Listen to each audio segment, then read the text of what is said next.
Success in the music business begins with a dream, a vision. This podcast will give you, the listener, the insight and tools to turn that vision into a reality. Meet the industry professionals who work day by day behind the scenes, helping to make those dreams come true. Welcome to the business side of music.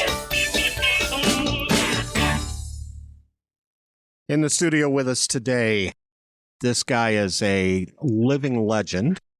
Had the opportunity to meet him at Rockin' Podfest earlier this year. Yeah, that was hot. That was a hot situation. Everybody had a really good time there. Yeah, good time.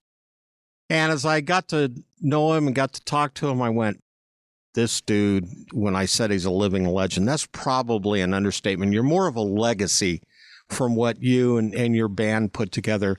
Joining us today is Bob Berryhill, who is one of the founding members of the Safaris, which was founded in Glendora, California? Yes, Glendora, California, about September of 1962. 1962. Yeah. And if you're not sure who the Safaris are, you're going to know the song Wipeout, which we're going to talk about in a little bit.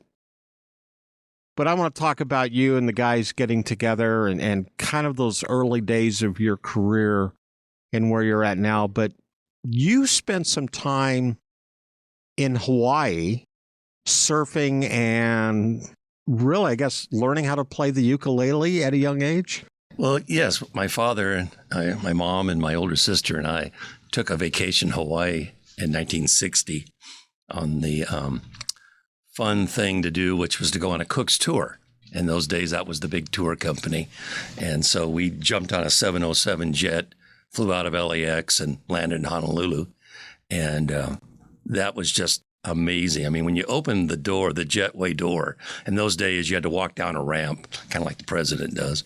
And you get that first breath of fresh air from the Hawaiian Islands. There's nothing like it. So the plumeria plants, they used to grow around the Honolulu airport terminal. You could just smell them. And of course, when you got down to the bottom of the ramp, the people in hula skirts would come up and put a lei on you of flowers. Nice. And so you had this just a fragrance. So it was a Cook's tour. So they had it all figured out to make sure you felt like you were on a tour. And so, yeah, that was kind of the first experience with the Hawaiians that I had. Now, were you a surfer at that point? Well, I was a water skier at that point. Okay. My family had boats down in Balboa Harbor in California, and we'd water ski every weekend. So we were boating people. My mom and dad did a lot of boating. We had a big Chris Craft ski boat and things like that. So we were doing water sports. And then when I came to Hawaii in 1960, I was only 13. And so the first thing I wanted to do was to go down to the beach and rent a surfboard at that time and get a beach boy to take me out in the water, because that's what they call the Hawaiians that basically service the, tourists. That's what their job was. They're all tanned and everything. Duke Kamanakoko, I think it's his last name. Anyway, he was there on the beach with all the guys. He was a surfing legend in his own right there. Yeah, he would take you out on an outrigger canoe, which we did. And anyway, the guys would take you out. And my sister and I, who was 4 years older than me, we went out together with one guy, and we paddled out, because we'd never been on a surfboard before. So they're like 9'6" surfboards. We're both laying on them, and he says, just do this kind of thing. So we just paddled out there, and Waikiki Beach, I don't know if you've ever been there, but it's a long beach. The water goes very shallow. For like a quarter of a mile out, you can stand up out there on the coral reef. Well, he would stand in the wave and hold the two surfboard ends. You're laying down on it like this, and he would look for a wave. And when a wave came, he would shove you into the wave. Now, that was awesome because he knew he had the timing right. He knew exactly how to do it. So he pushed it.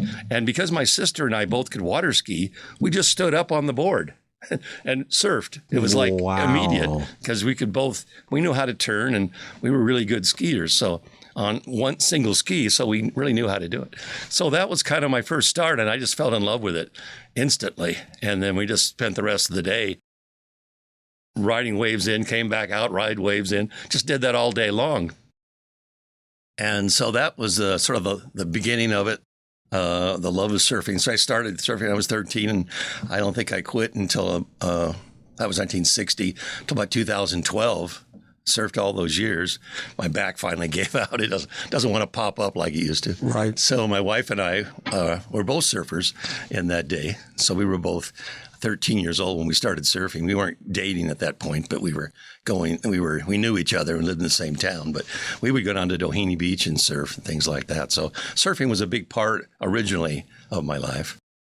Now, were you playing guitar at that time, or was ukulele your first instrument? Well, what happened was when I was 8 years old, so 3 or 5 years before that, my parents were really into country music, which they called Western in those days. Spade Cooley, guys that would come through the Wilbs brothers and the Town Hall Party, which was out in, it was in Compton. They would go down there, and all the players from the Grand Ole Opry, which are right here in Nashville, would come there. Freddie Hart, Joe Maphis, who's buried in Hendersonville, and Johnny Cash, and all these guys would come on Saturday nights and Sunday mornings, and we would go down and watch that. So when I saw the Collins kids, which were an older sister and younger brother, they would get up and play, and I kind of said to my dad, I wanted to do that. So it was kind of like he got me a guitar. It was his old standard Silvertone standard guitar. And I started taking lessons when I was about 8. And because I wanted to play like Joe Maphis and Merle Travis and those kind of guys that I saw. And my dad had a really good friend. His name was Walter Crabtree, who had been hurt in a motorcycle accident years back and was crippled in those days. But he would come over and bring his Telecaster guitar, sit down in my living room with my dad and I, and we would all just kind of strum around. And so that was kind of what got me into keeping the guitar going. But what happened was in Hawaii, we went to a hula show, which is what you do in Hawaii, and saw the hula show at the Hawaiian Village. It was called the Kaiser Hawaiian Village then. It's not that now. But anyway, the original Kaiser family owned it, and they had a pink catamaran out there in the water. But a guy comes out on the stage, young man, and he starts playing this beautiful acoustic ukulele solo, just playing all over the neck and just really making it sound beautiful. And again, I said to my dad, I want to do that. So that's how I got started with the ukulele, because that next morning I got up and went downstairs in the foyer. I don't know if you know in Hawaii, but all these hotels have open lanais where you can just walk around. Well, naturally, I saw the ukulele player walking in that foyer area. And as a 13-year-old, I ran up to him and grabbed him and said, hey, I want to get a ukulele and I want you to pick it out for me. Because I knew that professionals know how to pick out instruments. As a kid, you're not going to know it's plastic or whatever it is. You're not going to know anything.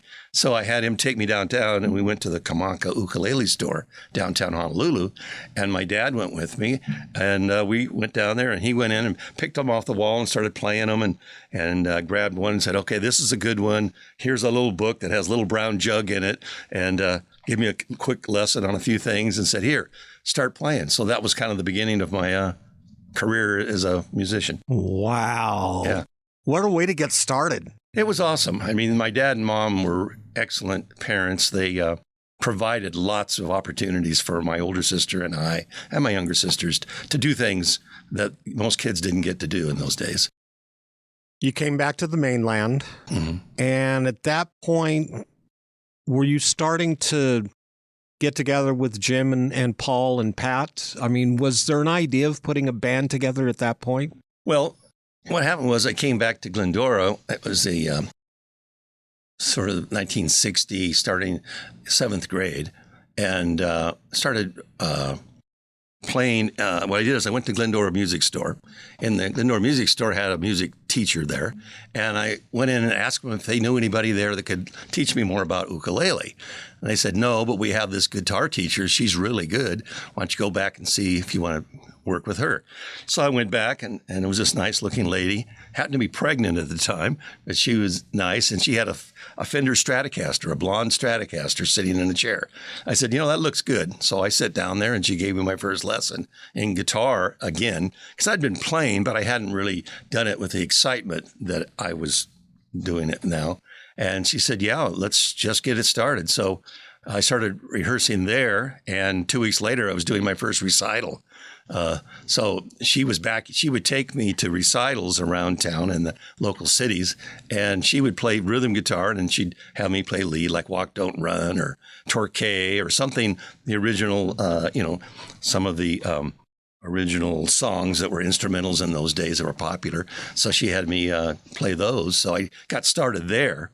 But as far as Jim Fuller and Pat Connolly, Ron Wilson, Jim Fuller and Pat Connolly and I were in the same elementary, junior high school together. Pat Connolly was the bass player. He was in my 6th grade class, and we went to Sellers Junior High together. Well, I spent the year practicing and getting good at it. And one day when I was 14, we had a talent contest at the school, which they had every year.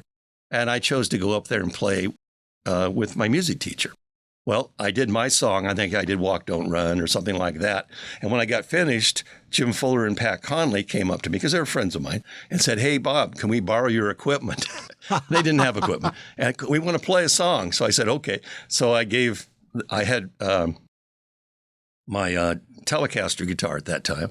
So I let Pat use my Tele, and Jim Fuller had a student dual sonic guitar, and they plugged into my Bandmaster amp, and they played a song, which wasn't, Pat could play maybe 2-finger chords, and Fuller could pick things out, but they were like, sort of like Mutt and Jeff up there. The whole class was laughing at them. They were like a class clown. Really embarrassing, but it was, and I setting off to the wings, and I went, well, I'd like to go out there and help them, because as a rhythm guitarist, I know how to put songs together. And at least if the song is working, you can pick things out and make it fit, but I didn't. And how old were you at this point? 14. Wow. So, we were on the same school class. In fact, my wife, Jean, was a ballerina, and she and her girlfriend, Louise, got out there and danced, and everybody did a little show. Had a good friend named Gene Jenin, which had a band called the Teardrops or something like that, Raindrops, whatever it was. Anyway, he played out there. So everybody got a chance to get up and do a little show, which was a good thing. And so, after that was 14. And we spent the rest of the 8th grade. I still went back to my house, and we did these concerts and things like that. I never talked to Pat and Jim about music at all from that point on until we became sophomores in high school. That's when we got together.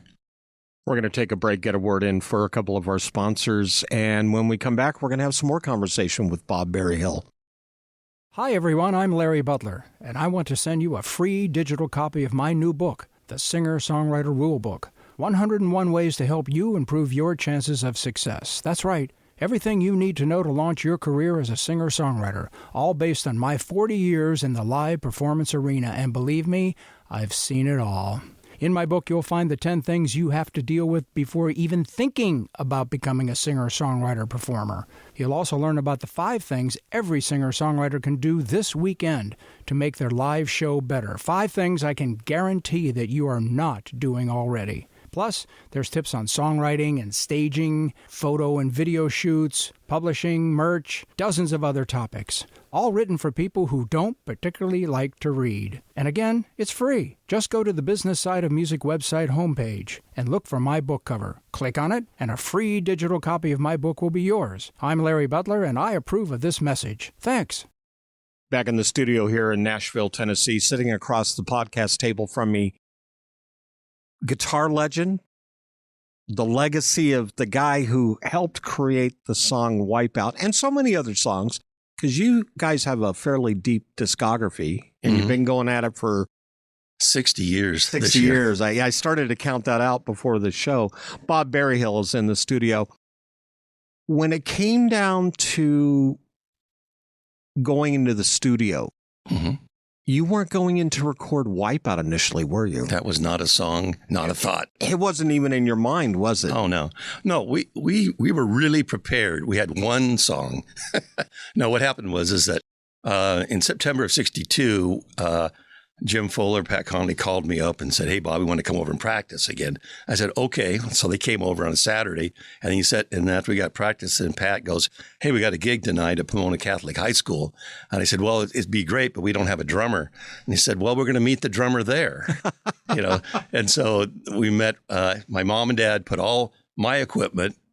Pat and Jim and I and my mom and dad drove to Pomona Catholic High School, unloaded the equipment into the gymnasium, and there was Ron Wilson setting up his drums. He had a Ludwig set underneath the basketball hoop because it was a sock hop after the football game. So we played that night, and then that turned out to be successful. It really sounded good because the four of us, could make music together, and people seemed to like it. So we played things like Walk, Don't Run and Torquay and Wild Weekend, Walk, Don't Run, those kind of things. And so we had that whole repertoire of songs that were hits of the era. Jim Fuller played a lot of Dick Dale stuff, and I played a lot of Venture stuff. So we kind of mixed and matched for that time period. And then in about November of 1962, Ron Wilson came to one of the rehearsals and said, "Hey, Bob, I had a dream about a song called Surfer Joe." I went, "Oh," because Ronnie was a vocalist, really a good showman, could sing really well. So he started singing the song, and I put some chords behind it, and we kind of made a nice little tune out of it. And then Dale Smallin came in, he was our manager, and said, "Hey, you guys, you want to go record that?" We said, "Sure, we're going to go to Hollywood." And he says, "Well, you can't afford that. We're going to Cucamonga." So anybody ever knows about the jokes about going to Cucamonga, that's a joke, but it's an actual town. So wait a minute. You're how old at this point? And 50. You have a manager? 15. Yeah. Yeah. Dale Smallin was a local promoter, very, very local. He actually was my scoutmaster when I was 12 years old, but he was kind of involved in the local scene. And because he was a videographer, he did bicycle safety movies, public service kinds of work. And he even came to my elementary school in 6th grade and did a bicycle safety film. And I rode my bike in one of his first films. Oh my gosh. So I had known from him from that experience. And then he was my scoutmaster when I was like 12. So I had known of him, but he was one of those kind of guys that when you go into his studio, much like you have here, he had pictures on the wall of teenage boys and teenage girls. So he was a promoter of types of talent. Yeah. And of teen groups, basically. Basically teens, yeah. Yeah. So I don't know if that gives you an idea of his mental capabilities or what he was like, but he was very much a person that could handle young kids because he was a scoutmaster and that kind of thing. So anyway, he would promote young things like that. And we knew him, and he said, "Hey, I can get you some gigs." So he got us some gigs at the local teen center. So we started playing. So for about 2 months, we would play, in Covina, Azusa, San Gabriel Valley, sort of a little, it was a teen center circuit that was in the area. So we did that. And again, that one night, Ron Wilson says, "I got a song." So we rehearsed it. Then Dale came in and said, "Hey, that sounds good. You want to record it?" So I said, "Sure." So December of 1962, we have a recording date in Cucamonga. Now, I don't know if you know who Paul Buff is. I do, actually. The guy he's got some history. That's where Frank Zappa got his start. Well, exactly. Is working in his studio. And I think it was the Shantays, I think, recorded there. And Hollywood Persuaders. They started their Pipeline version there, didn't finish it there. All right, because it was a demo. They did a demo in that studio of the Pipeline, yeah. And on my interview with Paul Buff at 10 years ago, I asked him, I said, "Well, what did you do about that?" And he says, "Well, I never got any credit for that, but that was my arrangement." He claimed credit for it. Nobody knows that except for me. But he told me that it was his work. And he was a very creative engineer. I mean, he created his own equipment. I mean, he had all his own studio board. He made his own tape machine, made his own lathe.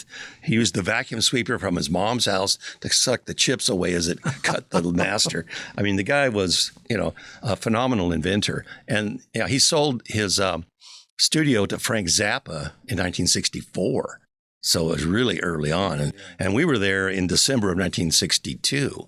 So 2 years later, he sold his studio and came out here to Nashville and created a whole thing. I think Paul was married several times, and the one he was married to was a model, and he went with her on a shoot, and he saw the photographers flashing, but they had to wait a long time to recharge their flash units.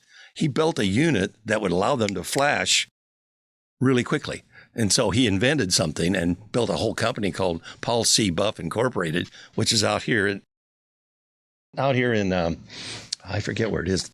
It's out here in Nashville somewhere. Yeah. But anyway, he had a big thing going. So he was really, he sort of played his studio. In other words, he would bring you in, and he did a lot of recording. I guess you'd have to call him sort of the father of surf music recording, because he was a cheap studio out in the middle of nowhere, but he was really good at making a hot sound, is what he would call it.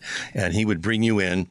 And so it was Rancho Cucamonga before it was Rancho Cucamonga. Exactly. It was those early days. Yeah, it was a stagecoach stop, and there was a bunch of, it was a vineyard, actually. These big rows of grapevines all around it. And you drive out Highway 66, which goes right through it, and you turn left in Etowanda or one of the streets out there. And that was the main street of Cucamonga at that time.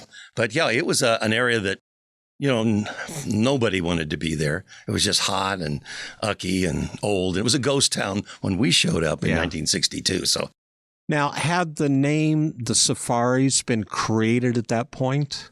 Well, I'm not absolutely sure. It was before we went out and recorded. So it was sometime between December of 62 and, before September of 62 to December of 62. It was somewhere in that frame we came up, because we had to have a name to put on the marquee to play. So we probably came up with it somewhere in October of 62. Yeah, so we went out there to one night. Well, what happened was Jim Fuller, Pat Connolly, Ron Wilson showed up in my driveway the night we recorded Wipeout. We're standing out there, and the sun's going down, and Dale Smallin drives up in his Chrysler Imperial. It was probably like a 62 or something with a big fins on it. It's a beautiful blue thing. He jumps out and he goes, okay, puts his hand out and goes, okay, boys, we need $150 or we're not going. It was sort of about money, because who's going to pay for the recording? And naturally, Pat Connolly and I have no money in our pockets, because you're only 15 years old. How much money are you going to have? So like any 15-year-old would do, I ran in the house and asked my mom for a check. So I went in there and asked my mom for a check. She wrote me a check on a yellow First Western Bank check for $150. That was a lot of money back in those days. Exactly. It's about 2 weeks' salary for a working guy at 40 hours a week. So that was a lot of money to ask. But again, my parents being very supportive of me and my musical endeavors, because they bought all my equipment for me. I had a Telecaster, a Stratocaster, my Bandmaster amp, the reverb unit. I was all packed and ready to go, because I'd been doing concerts with other bands, sitting in with my music teacher. She would take me on a Friday night. Here, we're going to go this place. Saturday night, we're going to that place. We weren't getting paid, but we would show up because she wanted to give me experience. And I think it was her gigs. She had this great version of a song called Harlem Nocturne, which was a very much of a Chet Atkins kind of a style. Anyway, she played it, and I would back her up on that, and she'd back me up on my songs. But we were standing there, and I ran in and got the money and came back out and handed Dale the check and said, okay, let's go. So I was only 15, so I had a learner's permit. So I had rebuilt a 56 Ford pickup at that time. I got in a rental yard. It was all beat up, but I'd fixed it up and got it ready to go, because in a month I was going to get my license at 16. So it was ready to go. It wasn't painted yet, but it had the engine and trans and brakes, and it was running well. So I just threw my equipment in the back of my truck, and my uncle Don Fisher, who lived in Las Vegas, was visiting, and it was raining that night. So we put Ronnie's drums in his 53 Chevy station wagon with a woody sides on it. It's really cool looking. Not cool. But anyway, at the time, he put it in there, and then Dale drove his Imperial, and we all went out to Powell Studios there in Cucamonga. Yeah. And we drove up, and it had started misting, getting a little rainy. So we knocked on the door, and this thing creaks open like Inner Sanctum. It's a creaky old door. And this guy runs up, and red hair, it's about so tall, says, hi, I'm Paul Buff, just like a little leprechaun. So we brought our stuff in, and Ronnie set his drums up. He said, okay, you set your drums up here, put your amp there, the bass will go direct. So we set it all up, and it was a low ceiling. It wasn't a high ceiling place, but it had curtains on the walls and burlap and rugs on the floor and stuff like that. Very primitive at that time. Oh, yeah. I mean, acoustics were not, there. But again, he knew his room, and he knew he'd done a lot of bands in there. I don't know the complete list, but he had a bunch of them, again, with Frank Zappa later on and people like that. And the Chantays, in fact, the Chantays had been there before us because they recorded, I think, I don't know when Pipeline was recorded, but I think it was before Wipeout. But anyway, so he'd already done a lot of work with a lot of bands. So by the time we got there, he knew really how to work a teenage rock and roll band, you might say. And he says, okay, you play this, you do that. So we got it all set up and recorded Surfer Joe, because that was the only song we had. And like any good band, you show up with one song, right? That's all you have. And so we finished Surfer Joe. We did it where Ronnie played the drums and we all played. And then Ronnie went and overdubbed the vocal part because we didn't have it in those days. And it was a monaural recording. So we had to go back and he recorded it again. And he sang Surfer Joe. And then we're standing out there in the studio, and the talkback button, I didn't know what that was. And they go back on the button and they go, hey, boys, you need a second song for your 45. And we go, oops, we didn't write another song. Well, okay, we can put Wipeout on both sides of the record, or you write another one. You mean Surfer Joe? I'm sorry, Surfer Joe on both sides of the 45. Or write another song. So right then, Ronnie starts hitting this beat out of nowhere. Where did that come from? Well, Ronnie was a cadence marching drummer for the Charter Oak Marching Band high school program. And he would go around and play with various marching bands. I mean, Ronnie loved drum music. He was Scottish in his family history, and he always wore a kilt, like a Scottish outfit. And a band would be going by, and he would jump out in a parade and get behind them and start playing with them.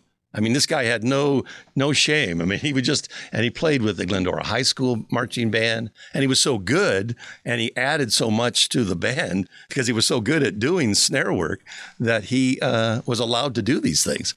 And so he did that and he went to Renaissance fairs.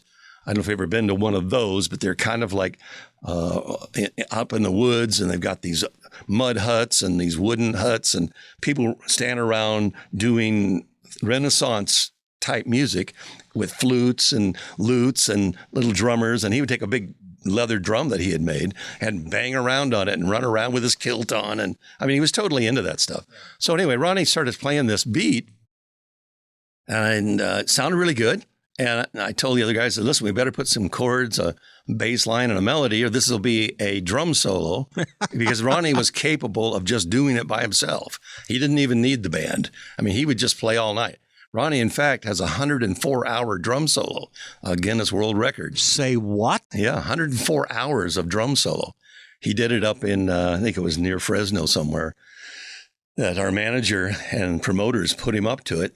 He played for 104 hours, did that, and then we went to downtown and played a concert for another 4 hours. So he was quite the gorilla. He could kind of do anything. Short, stocky guy with a lot of muscles, used big sticks. And so he did that. But so he started playing it. And I said, okay, we'll start it. And the bass player goes down and down. And then Jim Fuller goes down and down, da, da, da, da, da, da, da, da, da, da. He picked out the melody right there, inspired by Ronnie. And I said, okay, break. Bam, we did chord breaks. So we have the drum solos because we wanted to feature Ronnie because he was going to take it anyway. So we had the drum solos, and we did it once. And they got on the button. Okay, why don't you guys do it again? So we went back, started over, and got more tighter. And we did it then. And then I said, okay, one more time for the Gipper.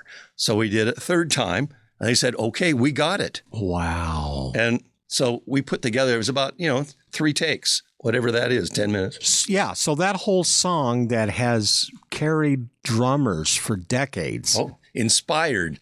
Yeah. Drummers. Well, a quick song about Eddie Van Halen. He and his brother were putting together a band in the 60s, right? Well, Eddie wanted to be a drummer. He starts playing, and his brother says, okay, we'll play Wipeout. Well, Eddie starts going, I can't do it. Get out of here. I can do it. So Eddie decided to be a guitar player. And the rest is history. The rest is history. And Eddie apparently lived sometime in the Glendora area, his brother. So, WIPEOUT has made decisions for people. The guy from Queen even talked about it on an interview on one of the podcasts about how influential Ron Wilson of the Safaris were. So Ronnie was one of those kind of guys who was not, he was a real showman and influenced a lot of people, but he never had the press, so you don't know about him. It's kind of like Chuck Berry with his style. Well, Ronnie had that style that all drummers wanted to emulate. And a lot of people, that WIPEOUT album was like worldwide. So drummers all over the world got to hear that song and emulate his style. So Ronnie was quite the innovator and inspirer of other drummers.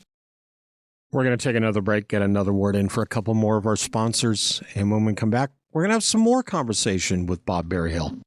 When you have a Korg synth at your fingertips, the possibilities are endless. Be it digital, analog modeling, altered FM, wave sequencing, or the multi-engine synth, Korg gives you easy access to a variety of features to help you get the perfect sounds quickly. Whether you're a professional musician or just starting out, Korg truly has a synthesizer to help you express yourself. Visit Korg.com or your favorite Korg dealer to get your hands on one of their products to create new music always. Korg, the official sponsor of the business side of music. Back in the studio here in Nashville, Tennessee, sitting across the podcast table from me, Bob Berryhill, with the Safaris, one of the original 4 founding members. Surfer Joe's recorded. WIPEOUT's recorded. Now what do you do? Well, you make 145s, and Dale Smallman comes up to us and hands us our 25 records each and goes, what do you guys want to do now? And I said, well, I'm handing mine back to you, Dale. I want it on the radio.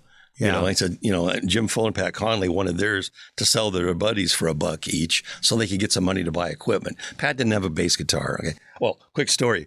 Pat Connolly showed up the night we recorded WIPEOUT with a bass guitar. Well, he never had a bass guitar. He used my Telecaster. And I said, well, Pat, where'd you get the bass? Well, I borrowed it from my cousin. So the first night he ever plays bass guitar is on the recording. And, so it was kind of amazing like that all those kind of pieces had to come together. I actually want to back up for a minute because we overstepped something here in the recording process before we talk about getting it on radio. There are 2 components to the song WIPEOUT, in addition to the drum solo, that a lot of people maybe take for granted, and that's the opening line and the surfboard breaking.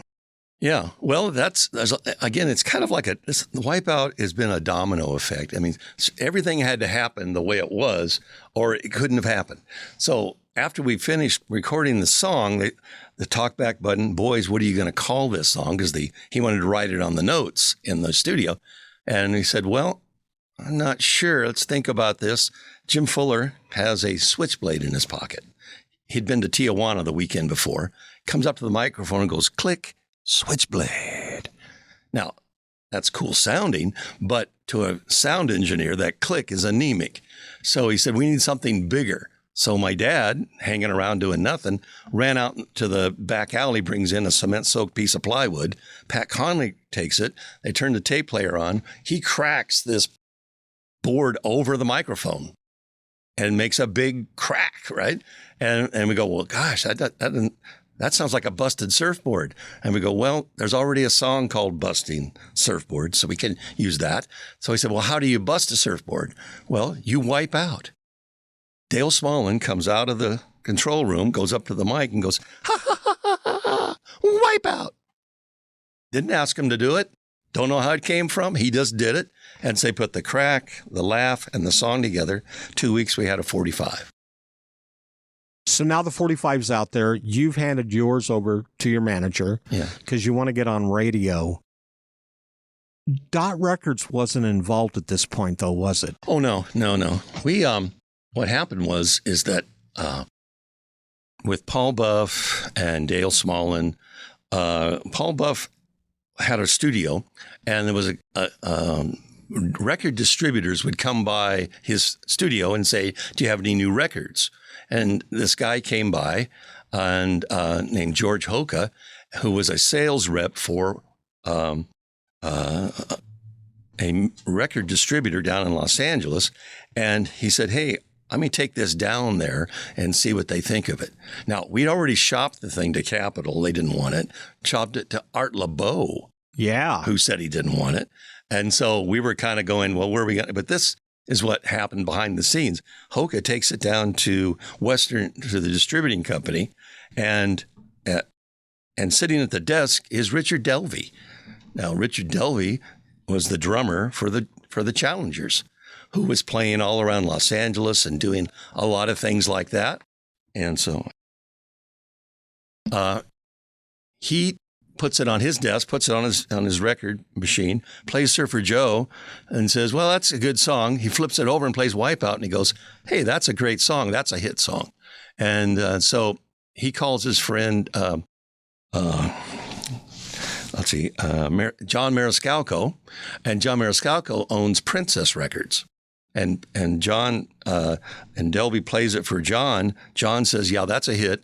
We'll put it on Princess. So they came to my house in March 23rd of 1963, and Delvey and Mariscalco came to my house. All 4 members of us were there, and we signed contracts to get on Princess Records. Well, Princess Records was just a small label.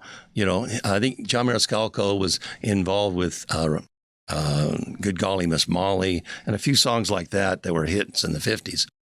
So he is sitting in a restaurant in Hollywood with some buddies, and this waitress comes up and says, well, what do you guys do? Well, we're record producers. She says, well, can you play me some records? Well, yeah, come over to my house. So John Mariscalco takes the waitress to his house, and he's playing records for her, and he plays Wipeout. And he says, you know, I know a guy in Fresno on KYNO. His name is Johnny Hyde. He has a Make It or Break It show on midnights on Monday through Friday. And I can mail this record to him. He'll play it because I told him to, so I'd say. And she mails it to Fresno. So this waitress.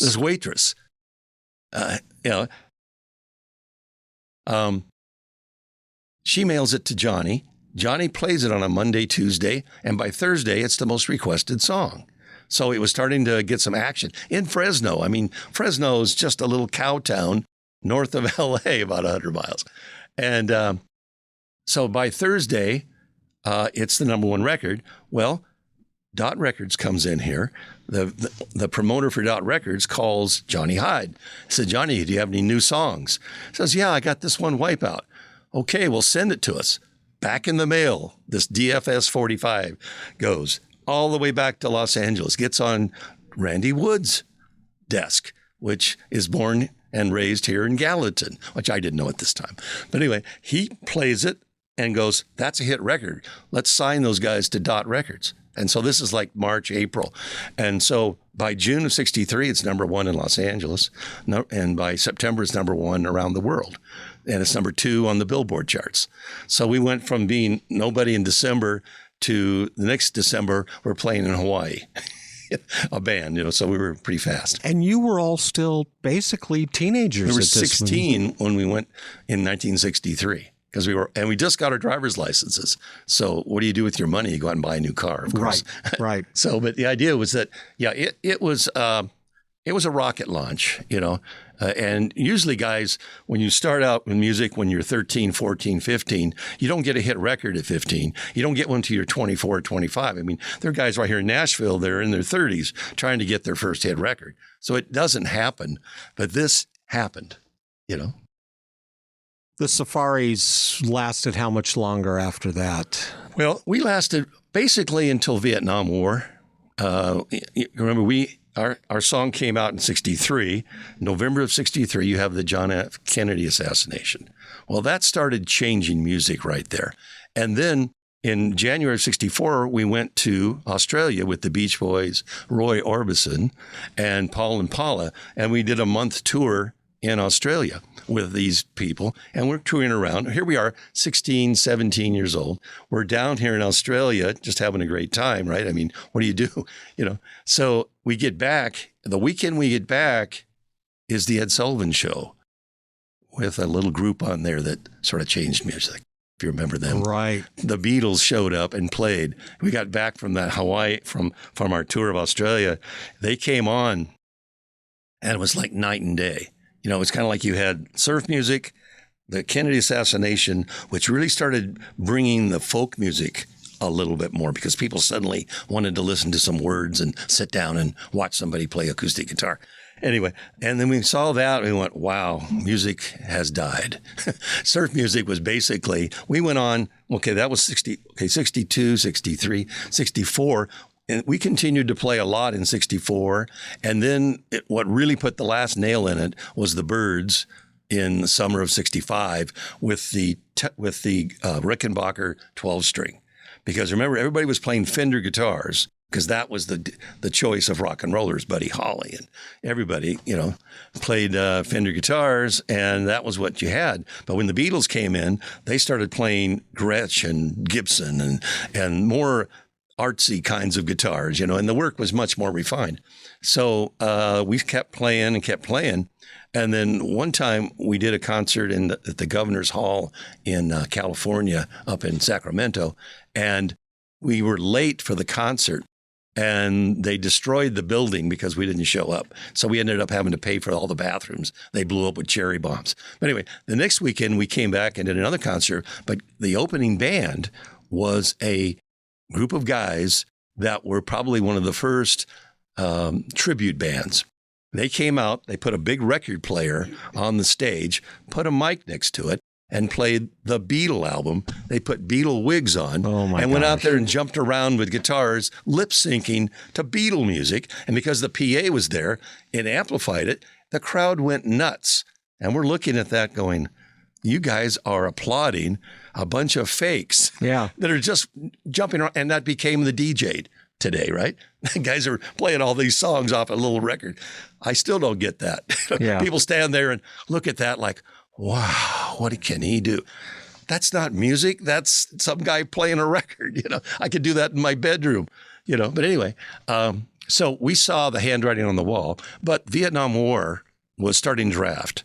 So we graduated from high school in 1965. We were 18 and our numbers were all coming up. So everybody kind of went to the hills trying to figure out, how can I get out of the Vietnam War? You know, some people got into drugs, some people got into jail, some people got married and had kids and all that kind of thing. So everybody had their excuse. The only one that had to go to Vietnam was Jim Pash, was our sax player. He actually went to Vietnam and came back. Didn't get killed. But we had a lot of guys were killed from our high school group. But we went on 65, 66, played a few gigs, kind of mixed and matched, started adding other guys in because not everybody was there anymore. And then by 67, we were basically done. Yeah. And Jim Pash, he actually came in after WIPEOUT had found the success, after the Safaris had found the success. Well, actually, no. Jim Pash came in 2 weeks after we formed the band. Oh, really? Yeah. But his father wanted him to go to Juilliard. And why would you want your son, who's learning classical clarinet, to play saxophone, which his dad didn't like, and because he played sax with us, and he also didn't want him hanging around with a bunch of degenerates. Because I was a surfer, the other guys were surfers, and we weren't college bound, you know what I mean? Yeah. We're just kind of the dregs. And his dad, Jim Pash was only 13 years old. Now, you don't do things against your dad when you're 13 years old. His dad had a fender cover factory in Baldwin Park or Duarte area. And so the night we were going to record, his dad refused to let Jim come. Oh, my gosh. So he couldn't come to the thing. And that's the way it happened. Yeah. But WIPEOUT would have been totally different with a sax solo in it, right? So it just needed 4 players. Right. So that's why we recorded it the way we did. We didn't have the 5th person in there. And so Jim didn't pay for any of it. He didn't go to the recording, but he was always with us because we would play concerts. And you can see on the WIPEOUT album, there's Wibble Wobble, Green Onions, Torquay. These are all songs that have saxes in them. So we needed a sax person. So Jim played sax, and he recorded with us on Decca because after we got through the summer, that album, I don't know if you notice, there's something written on the bottom of this album. Can you read this line? Yeah. and other popular selections by other instrumental groups. Now, you notice that one doesn't say that? Oh, wow. Yeah, you're Now, right. look at the back of that. There's a picture on the back. How many safaris do you see there? Yeah, so there's the 5 guys. How many guys are on this? So what's the difference between that album and this album? The picture Yeah, is the only difference. yeah. Because as anything goes on in the music business, there are plenty of lawsuits. So by September 63, we had the Sue Dot Records, Richard Delvey, John Maniscalco, and the guys who recorded those other instrumental songs. Because what happened is in June of 63, Dale Smallman came to us and said, boys, we're only kids, right? We need to record an album to go with your 45. We said, cool. We have this list of songs we want to do. Oh, no, this is the list of songs because Dot Records wants this list. Well, come to find out, it was not Dot Records. It was Richard Delvey. And they had recorded the album in April of 63 with a bunch of other guys who were part of Richard Delvey's wrecking crew, you might say. Right. And Dale Smallman was actually there at the recordings. And he said to Richard, you know, they're going to be pissed when they find out that you didn't let them record their own album. And he was right. Looking back now, have you ever taken a head count of how many different renditions there are of Wipeout that has been recorded by other acts? Well, I know that BMI does that for you. Okay. So every song that's been recorded that they have something to do with, everything that they have something to do with, it's over 1,000 that have been re-recorded. So it's one of those songs that benefits from the fact that people love it and they want to play it. You know, they want to dance to it. So it's been recorded by the Ventures. In fact, the Ventures use Wipeout as their finale song. The current group, the Ventures, the guys that have taken over for the original guys, they use Wipeout as their finale song. In fact, we were at a show in the 80s with the Ventures and Leon Taylor's father, who was original drummer, came up to me and said, and Bob Bogle and Don, and said, we want to thank you for writing Wipeout. It extended our careers 10 years. Yeah. This was in the 80s. So the song has been really influential, even in groups like the Ventures. I noticed you had a picture on the wall of a bluegrass player who plays mandolin. Yeah, Marty Stewart. Marty Stewart plays Wipeout in his set. So Wipeout is across country lines, across rock music. All the demographics. Yeah. Every bar band. I mean, I'll go walk downtown and I'll hear a guy playing Wipeout as I walk by. It's just one of those great songs that just influenced people for the last 60 years. So the band broke up. Everybody kind of went their different direction, and you really started working at putting a different generation, a different iteration of the Safaris back together. Right. Well, what happened in 1981, Disneyland called and said, we want to do a surf thing. So they had Dick Dale, the Ventures, and Safaris. We played that concert with Jim Pash and Jim Fuller and myself and Ron Wilson even. And we played that. And then after that, we kind of broke up again. And then during the 80s, as with any group, we each wanted to do our own thing. Because when you're 15 years old, you're not the same person at 25 or 30, right? You've had experiences, you have different influences, you have wives and kids and uncles, and everybody wants to put their 2 cents in. So we actually wrote up a contract that said, okay, if Pat Connolly, Jim Fuller, Ron Wilson, or Bob Berryhill want to create a Safaris, you can do that. So we wrote up, because we knew that we were all going to go out and do something. So I started putting my own bands together. Ron Wilson had his own band. Jim Fuller and Jim Pash had a band together. And I worked with Jim Pash and Jim Fuller for a while. So it was a case where we each did our own iteration, trying to figure out what the magic was, you might say. And so that went on for many, many years. And then in 1990, I went to Europe and I went on tour there with some other guys, and we came back and my wife was playing bass guitar in Europe when I would play Wipeout because it was one of those tours where you had 11 people and you all went up and sang your song. My wife would come up and play bass with me and I'd play guitar. And we had a drummer there from England and he would play and we would do the song. We came back in 1989, 90 and said, hey, why don't we put our version of the Safaris back together again? So I got a couple of other guys My son Joel plays drums for me now.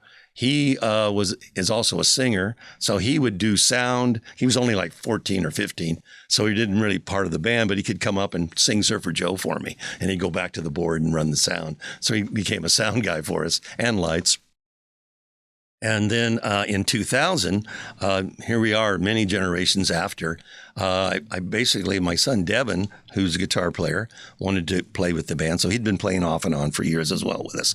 But he and Joel and my wife and I, we put our own thing together. So for the last, since 2000, so it's 24 some years, we've been playing as the Safaris. And so that's why I came out with this 60th anniversary album, which is, I might say, because of the idea of having somebody else do your work, like it says right here, instrumental band. I thought, why don't we put out a Wipeout album with 8 original songs that we would have written here if they would have let us, but they wouldn't, because we wanted to write our own. We wrote our own songs, as you know, and we could have put a bunch of them on that Wipeout album. It would have been cool. But instead, I put this album together in 2003 with my sons and my wife all playing with me. And we wrote these songs together because what I wanted to do was emulate the way the Safaris recorded. We recorded all of our original songs we wrote in the studio, just like we did Wipeout. Ronnie would come in with a vocal. I'd put arrangement together and the other guys would assist. We'd all get it done.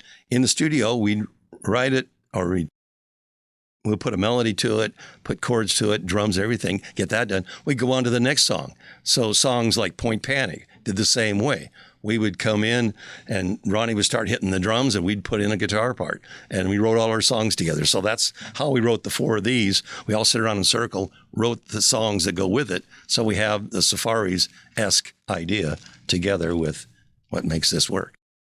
So you're still on the road touring, still performing? Yeah, we just did the Surfer Joe Festival in Italy a month ago. That was an outdoor event that's put on by Lorenzo in Livorno, Italy. So we did that. It was a big outdoor festival. 30 surf bands show up, and they play from Thursday to Sunday. We played Saturday night as the headliner. So we did that, and then we came back. We went to Utah to the Ratfink Festival they have every year. We've been there twice. And then we played downtown Gallatin for their Thursday night special because Dot Records, the new Dot Records, is now going again. So that's why I put this album on Dot. Wow. How can people find you and your music and your tour dates and all that good stuff? Well, thesafaris.com is our website. We have a ton of YouTube videos out, but we can order the CD, this 12-inch vinyl, because I thought that would be cool because the Wipeout was 12-inch vinyl. And these are $40 because it costs a lot more. I think that was $1.95 when it came out, but it has to be that high because it was actually printed in Germany and then shipped to Czechoslovakia, made the thing and packaged and sent back. So it went around the world to get back here. Yeah. Well, cool. Bob, thank you so much for being on the show. Well, it's my pleasure. Thank you for having me. Ton of information. Yeah. Well, the Safari's been around 60 years, so it's been a lot of it, and we've had a lot of good times and a lot of challenges along the way, but it's all been good. Wipeout's been very, very good to me.